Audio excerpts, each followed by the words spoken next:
भारत मूलतः कृषि प्रधान देश है। यहाँ की जनता के लिए सर्वश्रेष्ठ सहकारी कुटीर उद्योग कोई भी हो सकता है तो वह है पशुपालन। भारत की 80% जनता देहातों में रहती है तथा उसके निर्वाह का साधन खेती है। कुल राष्ट्रीय आय का 50% कृषि से प्राप्त होता है।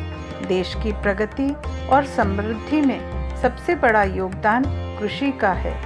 पंडित श्री राम शर्मा आचार्य जी। पुस्तक का नाम राष्ट्रीय प्रगति के कुछ अनिवार्य मापदंड। पुस्तक परिचय। हमारा देश कृषि प्रधान है। जीवन यापन की वस्तुओं में खाद्यान्नों का स्थान प्रथम माना जाता है।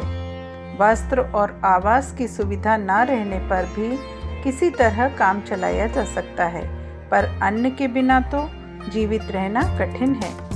उत्पादन बढ़ाने में सबसे पहले उन वस्तुओं पर ध्यान दिया जाना चाहिए जिनके अभाव में जीवन मरण की स्थिति पैदा हो सकती है। उल्लेख है कि जो देश जितने पिछड़े हैं उन्होंने उतने ही अधिक विषैले रसायनों का प्रयोग किया है। फलस्वरूप उसी अनुपात में वह विष मानवीय शरीर में घुलता मिलता गया है तथा कितने ही शारीरिक एवं मानसिक रोगों को जन्म दे रहा है। बौद्धिक पिछड़ेपन एवं अशिक्षा के कारण पिछड़े देशों के कृषक उतने जागरूक भी नहीं हैं कि मारक औषधियों के दूरगामी दुष्परिणामों से सतर्क हो सकें। निष्कर्ष यह है कि अधिक खाद्यान्न उत्पादन के लिए आधुनिक रासायनिक खाद्यों का उपयोग करने की अपेक्षा विभिन्न जीव सृष्टि बैक्टीरिया, कीट पतंग आदि की सहायता ली जानी चाहिए।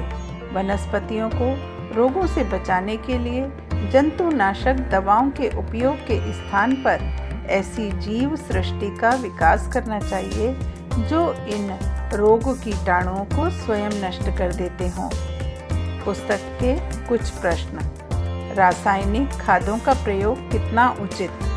आय बढ़ाने हेतु तंबाकू खेती करना कितना उचित?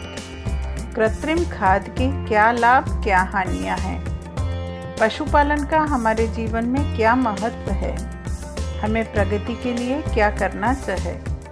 आपके समक्ष प्रस्तुत है एक लघु पुस्तक जिसमें लेखक ने पर्यावरण, वृक्षारोपण, कृषि एवं कुटीर उद्योगों के रूप में पशुपालन, गोबर गैस प्लांट की ऐसी चर्चा की है मानो शोध प्रबंध लिखा जा रहा है।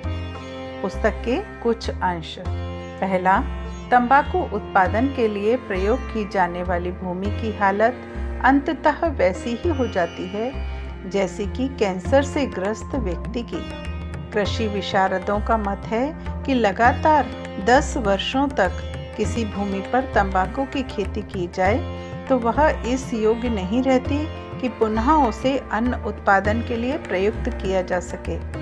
उसकी उर्वर क्षमता बिल्कुल ही नष्ट हो जाती है। दूसरा, हरितिमा की वृक्ष वनस्पतियों की कमी से वातावरण में ऑक्सीजन की मात्रा कम पड़ जाती है। ऑक्सीजन जीवन का स्रोत है।